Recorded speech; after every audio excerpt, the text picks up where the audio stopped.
Yes. So students, now we are going to see the output SNR of a matched filter.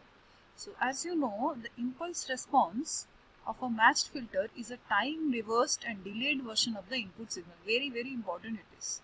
Okay. So if there is a known signal phi of t and there is a noise w of t, okay, both are added in the channel. After that we are calculating the impulse response h of t, and then we are finding the y of t and we are sampling it. So the impulse response of a matched filter is a time reversed and delayed version of the input signal phi of t. Okay, so how it is, so we will see. This is our input signal phi of t. What will be the impulse response of the matched filter? We can check it out. Okay. So from the figure we can say that what is our x of t then? X of t can be written as phi 1 of t plus w of t, or phi of t plus w of t, where w of t is the noise. Now, okay, so we will assume phi of t is an orthonormal function and w of t is AWGN noise. Whenever we consider an AWGN noise, mean is always 0, mean is 0, okay, and the power spectral density is, mean is 0 and the PSD is N0 by 2. Okay. The output of the linear filter is y of t equals to phi naught t plus n of t. That is the output of the linear filter, where phi naught t and n of t are produced by the signal and noise components of the input signal x of t. Okay, so let this be our output of the filter. Okay, so after that we'll check. Since the filter is linear and time invariant, so we can get the output. Let phi naught t can be written as phi of t convolution h of t, because the filter is LTI, linear time invariant. So phi naught t can be written as phi of t into h of t. So in that case, what will be our phi naught t? Phi naught t, if I take the Fourier transform, convolution in time domain is equivalent to multiplication in frequency domain. So phi naught f can be written as phi of f into h of f. Okay, so if I consider this phi naught t, okay, phi naught t can be written as, if I want to take the inverse Fourier transform, I can get it by using IFT formula, inverse Fourier transform formula. So phi naught t can be written as minus infinity to infinity phi naught f into e power plus j 2 pi ft dt. Okay, so if we do that, so we can get, so what is our phi naught f then? Phi naught f is nothing but phi of f into h of f. So you just put that, okay. So it will be phi of f h of f into e power j 2 pi ft. Now after filter there is a sampler in the block diagram. So the filter output is sampled at time t equals to t.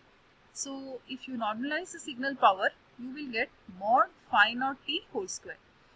Okay, so if you just normalize the filter power, if you put t is equal to capital T, so phi naught t whole square, normalizing means you have to square it. So if you square it and take the mod, you will get minus infinity to infinity phi of f h of f e power plus j 2 pi ft into d of df whole square. Okay, so just square and do it. After that, you know the input noise PSD, power spectral density, is N0 by 2.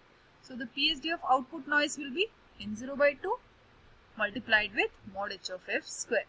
So the output noise power will be minus infinity to infinity N0 by 2 into mod h of f square. Okay. So what will be your signal to noise ratio of a matched filter? You have to write the signal power divided by the output noise power. So what is the signal power we have calculated? It is mod of minus infinity to infinity phi of f h of f e power plus j 2 pi ft df whole square divided by 0 by 2 minus infinity to infinity mod h of f square df.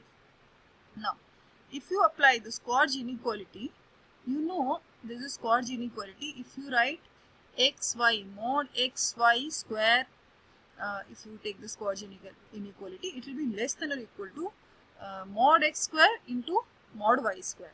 So if you apply that inequality, what you will get? Minus infinity to infinity h of f phi of f exp or e power j 2 pi ft df can be written as this. You can take it as one term. H of f into exp of j 2 pi ft df can be considered as one term, and this phi of f can be considered as the second term.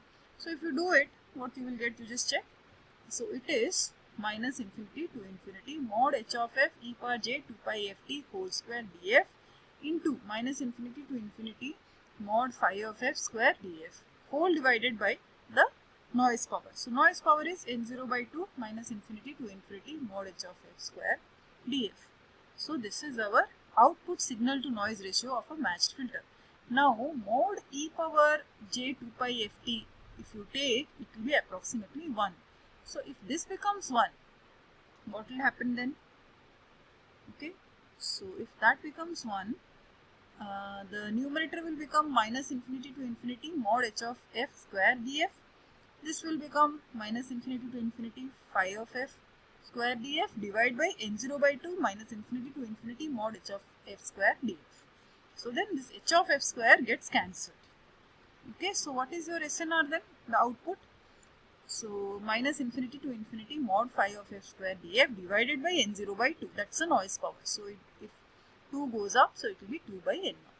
Now, so the RHS value is defined by two quantities, the signal energy, because the signal which we have taken is phi of t, that is one of the input signals, and it is contaminated by noise w of t. Okay, so here what happens,